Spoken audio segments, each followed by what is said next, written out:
আকাশ বাতাস মুখরিত করে একটা জবানও বন্ধ না রেখে সবাই জবানটা ছেড়ে একটু দরুদ মাখা কণ্ঠে পড়ুন, আল্লাহুম্মা সাল্লি সাইয়্যিদিনা মাওলানা মুহাম্মাদ ওয়া আলা আলি সাইয়্যিদিনা মাওলানা।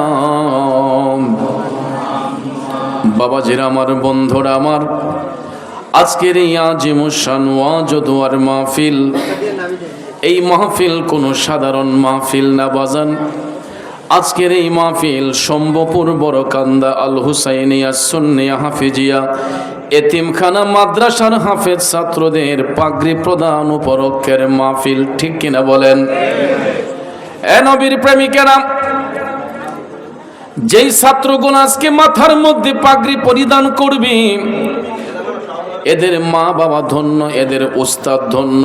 যাদের ঘরে ডাল ভাত খেয়ে এরা পড়াশোনা করেছে, আজকে লজিং মাস্টার গোলা ধন্য। কারণ এই কারণে পৃথিবীতে অনেক বই আছে, অনেক কিতাব আছে, অন্য কোনো কিতাব আগা থেকে গোড়া পর্যন্ত ঠোঁটস্থ মুখস্থ কণ্ঠস্থ করা যায় না। কিন্তু পৃথিবীর জমিনে আল্লাহ রাব্বুল আলামিন একটি মাত্র কিতাব ঠোঁটস্থ কণ্ঠস্থ মুখস্থ করার তৌফিক দিয়েছেন।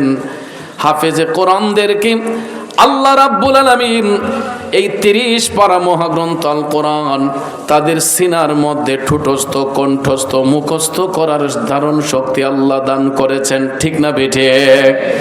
বাজান আমার, বন্ধুরা আমার, পৃথিবীর সব যদি ধ্বংস হয়ে যায়, পৃথিবীর সব যদি পড়েও ছাই হয়ে যায়, কিন্তু পৃথিবীর জমিন থেকে আল্লাহর কালাম কোনোদিন মুছে যাবে না, ঠিক না বেঠে?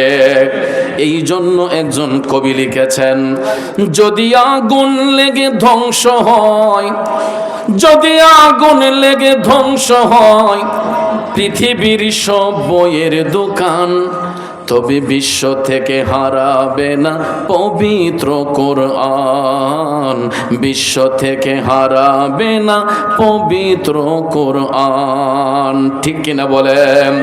কারণ এই জন্য হারাবে না, হাফেজে কোরআনদের মাধ্যমে এই কোরআন ঠোঁটস্থ কণ্ঠস্থ মুখস্থ করা সম্ভব হয়। আজকে সেই 30 পারা মুখস্থ করো হাফেজ ছাত্রদের মাথার মধ্যে পাগড়ি পরিধান হবে। বলুন, এটাতে আমরা খুশি নাকি বেজার?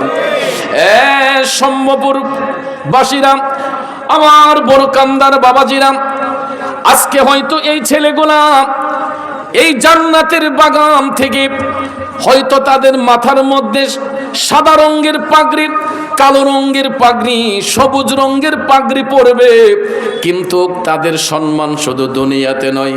হাদিস শরীফে আল্লাহর হাবিব সাল্লাল্লাহু আলাইহি ওয়াসাল্লাম বলেছেন, যারা হাফেজে কোরআন এরা যখন দুনিয়া ছেড়ে চলেও যায়, এদের সিনা কখনো মাটি গ্রাস করে না।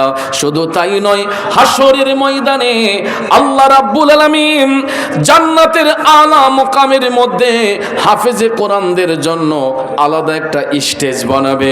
আজকে হয়তো আলোচকদের জন্য আপনারা এখানে স্টেজ বানিয়েছেন, কিন্তু জান্নাতের মধ্যে আল্লাহ রাব্বুল আলামিন হাফেজে কোরআনদের জন্য আলাদা একটা স্টেজ বানাবে।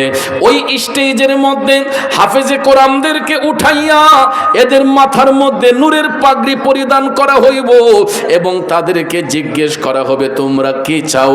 তখন রাসূল বলেন, ওই হাফেজে কোরআনরা বলবে, আয় আল্লাহ, দুনিয়ার জমিন থেকে আমি যেই মা বাবার মাধ্যমে দুনিয়ার আলো বাতাস দেখেছি, আগে আমার মা বাবাকে তুমি জান্নাতে পাঠাও। আল্লাহ রাব্বুল আলামিন সঙ্গে সঙ্গে হাফেজে কোরআনের মা বাবাকে জান্নাতে পাঠাবে। এরপরে রাসূল বলেন, আল্লাহ তাআলা তাদেরকে আবার জিজ্ঞেস করবেন, তোমরা আর কি চাও?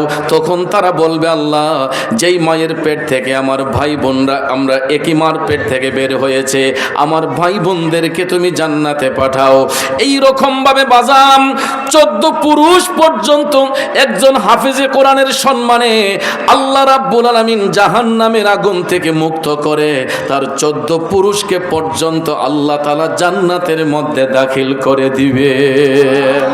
তাইলে বলুন হাফেজে কোরআনের সম্মান আছে না নাই?